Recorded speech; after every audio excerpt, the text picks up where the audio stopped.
On the hunt for comfortable, timeless Western boots? You already know the best place to shop for quality boots is at your local Tecova store. So stop by Tecovas Nashville at the Mall at Green Hills or on Broadway by Ryman Auditorium.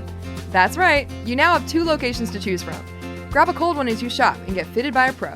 Tecovas Nashville is at your service, and you can find your perfectly fitted dream boots with the help of their expert staff.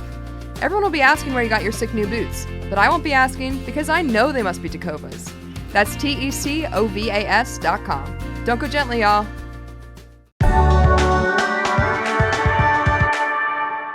Today on CityCast Nashville, it's time for our Friday News Roundup. We always like to end the week with the biggest news stories in town and break them down for you with journalists, comedians, and anybody else we can convince to come on the show. Joining us today is Nashville Scene Editor-in-Chief Patrick Rogers, along with our beloved executive producer, Whitney Pasterek.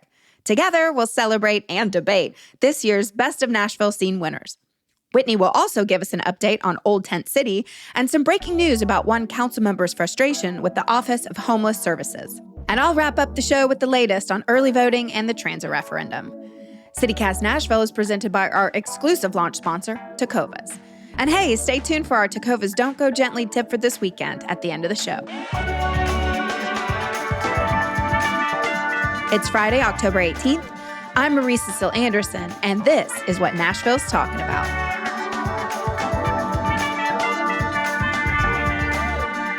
Drum roll, please. It's time for the 36th annual Nashville Scene Best of Nashville issue. For nearly 4 decades, the Nashville Scene has celebrated what makes Music City great. And here to tell us all about it is Patrick Rogers, editor-in-chief of The Scene. Patrick. Hello. Welcome. Thank you. Thank you for having me. Patrick, why didn't we win anything? You're going to have to take that to the readers, you know. You got to really establish your footprint in this town before they start voting for you. Obviously we have the readers poll and the writers' choices. So, you just got to campaign, I guess. I personally would like to take more issue with the writers' choices. I mean, we know our value and our worth, and not a single one of your writers, many of whom we've featured on the podcast, thought, I think we'll take some time out to honor CityCast Nashville. Interesting. So this is an inquisition. I didn't realize. We didn't get invited to the party. We're new. We'll be, you'll see, people will know us by the end of the year. That's for sure. Yeah. Yeah, that sounded like a threat, Marie. Good job. People will know us. We'll find you. No. How does your team decide who to honor in the Writers' Choice Awards? Well, so each year we usually start this process around mid to late July. I have a team of about 5 section editors.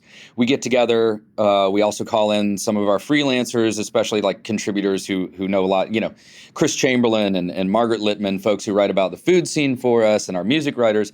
And we sort of just round table and we call for pitches, and we go through this huge list of pitches and winnow them down, and sort of have a week or 2 weeks worth of meetings where we go over those, talk to our longtime contributors, narrow it down, and make those assignments sometime in August. And, I go through them, and our section editors and I edit them in September. And then we also have the readers' votes kind of running parallel to that. We don't look at those to inform writers per se. It's always kind of interesting to see who wins in the readers' poll and who wins in the writers' choices. And sometimes they overlap, and sometimes they absolutely do not. Well, I have a bone to pick with you. Okay, what now? I just want to know, so Husk is the best restaurant? That was something that Chris Chamberlain pitched. Oh, I love him. Yeah, we've spread the love around a lot over the years. And, that was one that he made the argument for, because we've given it to Folk in the past and Catbird Seed and, all kinds of folks. And he said, you know what? The reason that I think Husk is the best is a commitment to a mission over an extended period of time, is how he put it, maintaining a standard of excellence. And he's like, every time I go there, it's like the best meal I have, all month, like every time. And sometimes folks, just because you've been around a while, they sort of, I wouldn't say they get overlooked, but people kind of, they're known quantity. But he's just like, I go back there time and time again, and there's a really high commitment to excellence. So I was like, that's a pretty good pitch. I completely agree. Every time I've ever been, the cocktails are outstanding. Appetizer to the end of the meal to dessert is flawless. I can get behind that. We need to honor some of our longtime establishments that put the Nashville restaurant scene on the map. I mean, I remember having a conversation fairly recently with a younger person who didn't know what City House was. Right? And it's like, but it's City House. It's the only true James Beard Award-winning restaurant in town. Like, what? Yeah, and I was texting with Stephen Elliott, former scene staffer and current Nashville banner staffer this morning. He kind of made the same point. He was like, I was really surprised to see it, but I kind of, he didn't use the term unimpeachable, but I would say that's, but he was also like, it makes me think of Margot. Margot has been there in 5 Points for years and years and years. Every time I go, I have a wonderful experience, but they don't win awards every year because it's, known quantity. And I want to shout out 3 new bars that got big wins that are all here in my neighborhood of East Nashville. We've got Tiger Bar, Shulman's or Skullman's, depending on who you ask, and Coral Club. Talk about why those 3 came on the scene with such a splash. I say Shulman's. I know it's named for legendary Nashville Printers Alley Skull's Rainbow Room proprietor, Skull Shulman. Or Skull Schoolman. But, they just they call themselves neighborhood bar. You walk in there, it feels like they've been around for 50 years. They've got this incredible pastrami dip that I love. It's, there's indoor seating, outdoor seating, feels very neighborhoody, great service, good, drink specials. It's just kind of one of those spots that popped up and I'm like, where have you been all my life, right? So that's why we gave them the honor. And then Coral Club comes from a handful of guys who've been in the restaurant industry for a long time and have a really cool cocktail program going on over there. It also, they have this outdoor patio that kind of sits up above 5 Points, and it somehow doesn't feel like you're on Gallatin Avenue. And that's just, it's kind of different and special, and it feels sort of like an occasion when you go there. So there's that. And then Tiger Bar is just like, it's the kind of idea that on paper I would be like, what are you talking about? And then you go there, because it's this sort of circus-themed, old 30s style speakeasy place, and they have all these special drinks with a lot of pizzazz to them, but it's really fun. Tiger Bar is the one that I have not been to yet, and I have to say it's because, frankly, I'm still mourning the loss of the Hop Stop, but sure, I think I have to get over that at some point in the next decade.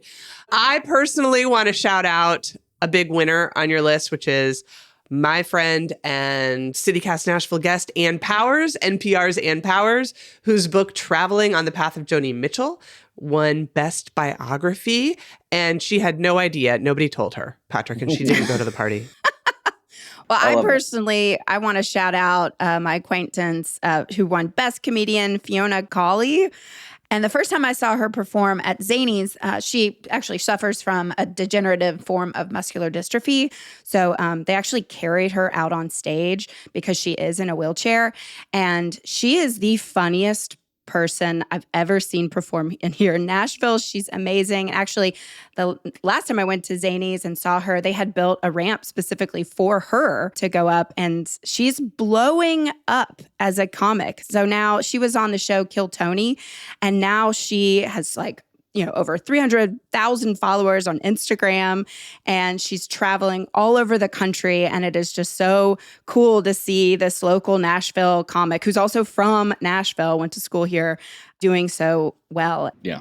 Fiona's hilarious. I wrote that item too. And she's just somebody who, it's funny that you say she has over 300,000 Instagram followers. When I wrote that blurb, she was at 200,000, and I kept having to update the number. And eventually I was like, I'm just going to say north of 200,000 or something, because every time I checked, she had 10,000 more followers. I just love seeing her live. She's funny for many, many reasons. And it's also really watching her perform. And like you said, sometimes she has somebody carry her on stage. It really sort of shines a light on guys, accessibility, not just comedy clubs or rock clubs, but everywhere. It's just kind of this is an issue, but also, her act, she's hilarious and she's willing to kind of make fun of herself, but also just really sharp, really quick. So she was a fun one to pick for sure. What are some wins in the reader poll that surprised you? Well, I don't know that it's necessarily a surprise. I guess it's sort of a surprise, but for the past several years, none has won Best Conservative. No one. And, so our marketing department kind of compiles the votes, and they're always like, none or no one won conservative again. Do you want us to drop that? I'm like, nope, the people voted for none. The answer is no. So, and I think, Marsha Blackburn and Courtney Johnston were 2 and 3. Well, congrats to them. Congrats. I thought it was fascinating that District 19 won Best Council Member again. You know, that had been Freddie O'Connell, Mayor Freddie's district for a long time, and he won many years running. And now Jacob Coupin has won Best Council Member. And so I'm wondering, honestly, is it that District 19 has the best council members, or is it that District 19 has too much time on their hands? You know, it's funny. I saw the mayor at our party, at our best of party, and he mentioned that to me. He walked up, he's like, "Hey, District 19 keeps the streak alive." And I was just, I was like, "Yeah." And I actually said something. I was like, "I wonder if that's because it's a more populous district and there's just more people to vote." And he immediately went into nerd mode. He's like, "Actually, since the redistricting the population is very equal across all of the downtown core." I was like, "What have I done?" You know, honestly, to be fair, Jacob Coupin is a wonderful council member. And with everything that's been going on downtown and so many of the issues we've been having, from binge drinking to the unhoused community feeling, well, we'll get into that later. I think Jacob's actually really made a name for himself here in his first term. I also want to shout out our own Nicole Williams, who came in second place in Best Twitter behind Nashville Severe Weather. So I think really that's first place, because I thought Nashville Severe Weather had been like ascended into the heavens of Best of Nashville. What we did with them, like we always kind of keep the best, social media categories in the readers poll.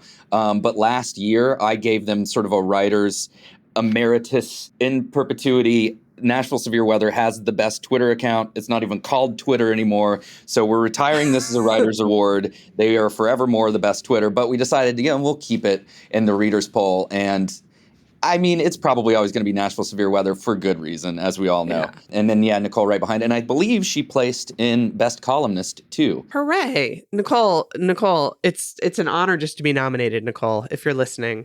One more that I want to call out is, I think maybe my favorite in the whole readers poll is Soccer Moses winning Best Religious Leader. This tickles me to no end. Second and third place were actual ministers. Were there any notable snubs, Patrick, that you noticed? Well, I guess it's not a snub, sort of the inverse. But so our voting ends, in August, sometime around early to mid-August, because it takes a lot of time to tabulate this stuff and add it up. But it was during Titans preseason, and Will Levis won Best Titan. And since the season has started, I feel like voters would probably not necessarily go with him. You could kind of say like everybody else on the team who's performing maybe better. Possibly. He had a really good sort of debut last season, and we had planned to do a writer's pick on him. And then, we've been watching the team this season. We said, let's reorganize some of these sports winners, actually. You're welcome to do a writer's pick on the Houston Texans anytime you would like. Okay. So next year it's going to be CityCast and Houston Texans winning in all categories for some reason. That's exactly right. A landslide. We're going to take a quick break. And when we come back, Whitney, you're going to highlight one of the biggest stories of the week about our unhoused community.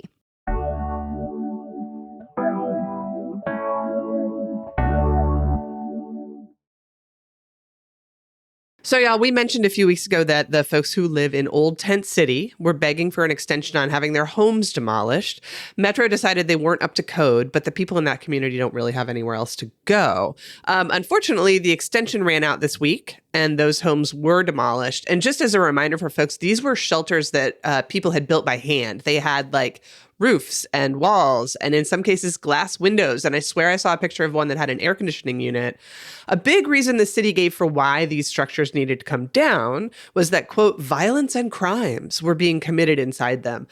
I hate to break it to everyone, but, quote, violence and crimes are being committed in homes all across the city all of the time. And yet we're not tearing down those. So do y'all agree with the choice to tear down these structures? So Eli Modica, one of our reporters, he went down there when the sort of notice was first posted. And it was really remarkable. Even as somebody, I've lived in the Nashville area my whole life, and I've been sort of vaguely aware of Old Tent City. And he took some photos while I was down there. It's just remarkable, these structures. These are homes. People say the homeless are homeless people, and it's like, they have homes. These folks had really put in serious work and dedication to building these structures. Some of them had power and that sort of thing. But, I don't think that there's a good solution. I understand that there's like safety issues with folks. You can't have folks just like living in structures that haven't been that aren't up to code, that haven't been. But see, I'm going to push back on that because there are at least 3 developer-built houses on my street that are also not up to code. Well, yeah. And there's people living in those. My house is 65 years old or something, and there's all kinds of stuff going on in it that's not exactly yeah. But no, I would agree with you. Where are these folks to go? This is the homes that they've made for themselves, Yeah.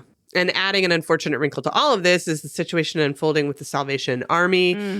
Metro gave them a grant of close to $2 million to manage gap housing using the roadway in on Wallace Road. Salvation Army's new commander says that that's not true. The grant was for an outreach program. The woman who owns the roadway in says she's very proud of the fact that she's housed more than 700 people since 2019, and she plans to keep doing it for free until this is sorted out, which is good because there are a bunch of folks from Old Tent City who don't have homes anymore, and winter is coming. But then yesterday morning, Councilmember Ginny Welch, who is always pretty free with her opinions, she speaks her mind quite clearly. She used Council Connect, which is this platform that the council members use to communicate in public because of sunshine laws. They're not allowed to just call each other. She used Council Connect to call for a change in leadership at the Office of Homeless Services. And this was a banger. I'm not kidding. This kind of blew my socks off. Yesterday at the Public Health and Safety Committee meeting, she wrote, we learned that the Office of Homeless Services is not fully functioning despite having $50 million in ARP funds at their disposal and an overstaffed office funded with $6 million per year by Metro. Leadership is non-existent. She's calling for a change in leadership.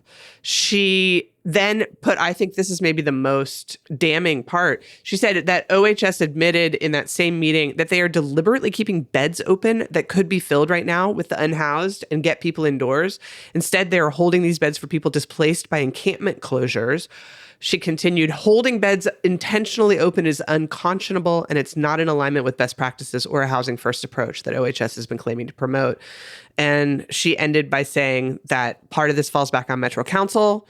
Where has true oversight been? This has to stop, or we will have burned through $50 million and accomplished nothing of lasting import. That is unacceptable. I just don't know why we can't get our act together on this. I don't have a question.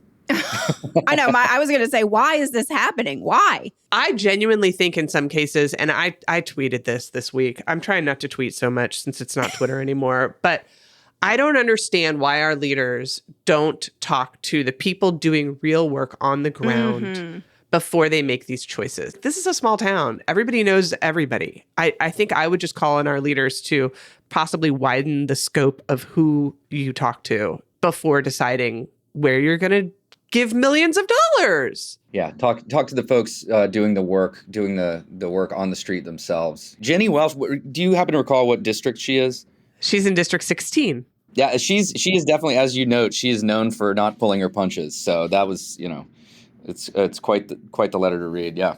I applied for ARP funds. Me, little old me. I wanted them to give me at least as much money as they had set aside for new tasers to help build what I called a community care center, which would be a building designed to provide wraparound services to all kinds of people, not just people in the unhoused community, but anybody who needed services, whether help with their disability or some diapers or a warm meal or what have you. And they didn't take me seriously. But now that I know that Office of Homeless Services has 50 millions of ARP dollars just sitting there, maybe I could take some of those and give them to Trinity Commons. Anyway, neither here nor there. Hey, why don't we take a break from me ranting? And when we come back, Marie, we can talk about the exciting news about early voting and how good it's going.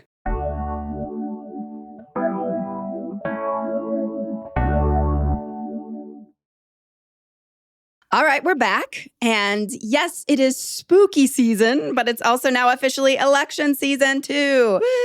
As of this past Wednesday, October 16th, early voting has kicked off across town, and WPLN has reported that people came out in droves, which is so exciting to hear. My mom actually went to the Green Hills Library and was so happy to text that she waited over an hour and she had her book up on her Kindle and had a lovely time chatting to her neighbors in line. Oh my gosh, Linda, I love you. Yeah, my friend Angelina went to the South Inglewood Community Center, which is where I tend to early vote and tend to be the only human being in the building outside of the poll workers. And she said there was a line out the door and outside. Oh my gosh, it made me so happy. Yeah. Well, I thought that it was neat that WPLN actually gave us a couple of tips for early voters, because parking was an issue. And so just be aware of that. Be patient, be kind. You may have to park further away than usual. So don't wear your stilettos. Okay, good tip. I know you love your high heels.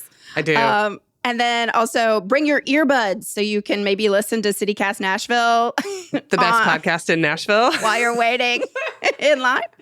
Bring a snack because you may be there a while and you don't want to get hangry in line while you're doing your duty. But don't let the lines deter you. I want to just remind everybody that early voting is the way to go. I will keep referring people to Super Tuesday of 2020 when we all woke up and a tornado had destroyed a number of polling places along with people's houses. Oh. So get out there and vote. You never know what's going to happen in your life or in the life of this city. So you can do it tomorrow, Saturday. Great day for early voting. I believe Walk Back Nashville is doing Roll to the Polls again.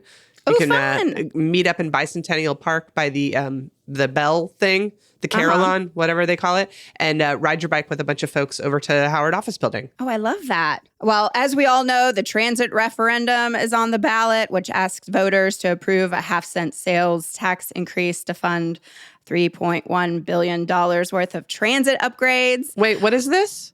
I've not heard of this. Transit referendum. I'm not aware of this. You sound like my friends. Oh, no. People, please do your research. But WPLN's Metro reporter Cynthia Abrams is doing this amazing thing and giving audio stories directly from the bus. And I think that this is really great for Nashvillians to listen to and to understand the actual humans that are riding the bus and knowing their stories behind it. And so she gave a story about one high schooler who explained that riding the bus has given her independence and it has allowed her to go to a school that's outside her zone. Just so people know, all Metro Nashville Public School high school students are able to ride for free using their school ID. Very cool. My sister, when she went to Hume Fog, would always ride the city bus. And I was so jealous because I was on the yellow bus and she got to ride the cool city bus. Way cooler, if you ask me. Another amazing story was an 80-year-old from Green Hills who had moved back to Nashville after decades of being away, was curious about, what's it like to ride the bus. And so she was able to attend a program from Transit Alliance and reached out to WeGo to learn from one of the trainers and is now a very confident rider. Patrick, how confident of a rider are you? So I grew up in Hendersonville. Don't hold it against me. But, very sort of like suburban, car dependent. Public transit wasn't like a part of what we did. But I also have friends, Jerome Moore, who co-hosts the Scene podcast with me. He grew up going to Pearl and, free rides. He said that was the thing to do. It's the first way he felt adult. As a 6th, 7th, 8th grader, he got that freedom. They would go down to 2nd Avenue meet up at the shelter, at the bus shelter, and then take that in and out of town. So I didn't grow up using it, but it's something that really excites me. Anytime I go to a different city, I'm always kind of envious of their transit. I remember I spent Christmas with some friends in Montreal a couple of winters ago, and I kept wanting to take the metro. And they're like, "What? Why are you so obsessed with the metro? We're going 5 blocks." I'm like, "You guys have a metro. This is the coolest thing in the world." So it's very exciting. And, a lot of things about the plan, it's going to improve traffic signals. That's, the idea. It should help with traffic. So even folks who aren't using the buses should see improvements, at least according to how the plan is laid out. So I'm excited to see how voters receive it. It's the 3rd attempt in about 15 years for a transit plan. Mm-hmm. We'll see if it's different this time. But as far as confidence, I love taking the bus. I wish I did it more. I should do it more. Mm-hmm. Yeah, you should do it more. We all should do it more. Given that we brought up the Titans earlier, I would like to point out that the state and our city have just spent an exorbitant amount of our tax dollars on a stadium for an extremely bad football team. And it feels as though perhaps although I understand that this is going to be paid for by a sales tax and that sales tax are regressive, which we can get into on another show, I do think that we should treat ourselves. I think this would be a nice thing for us to do for ourselves. Whether you think it's perfect or not, at least it's a start. As Patrick, you just mentioned, 3 different plans over a span of 15 years, and we still haven't done anything. Yep. Like, those high schoolers who are riding the bus now were not alive the first time we started trying to do this. So I don't know. I think we should just get her done. But no matter what, we want you to vote. That's right.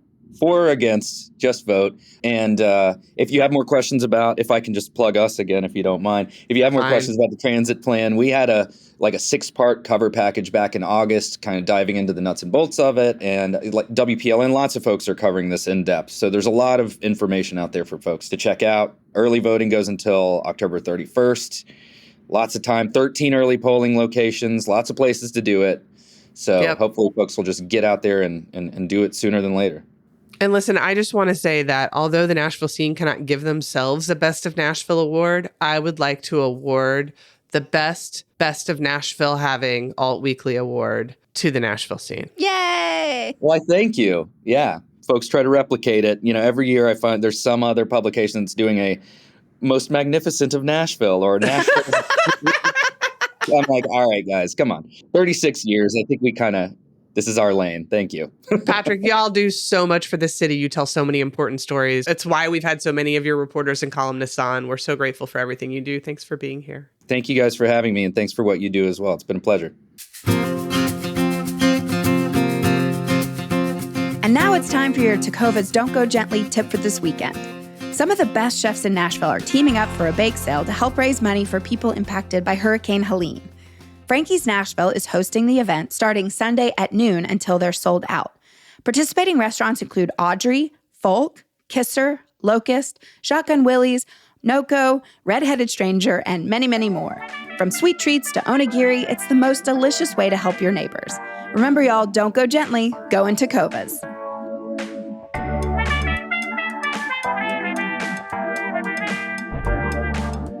That's all for today here on CityCast Nashville. Our executive producer is Whitney Pastrick. Our producers are Adam Sage and me, Marie Cecile Anderson.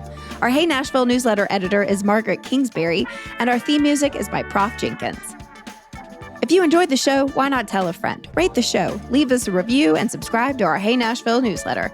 We'll be back Monday morning with more news from around the city. Toodles!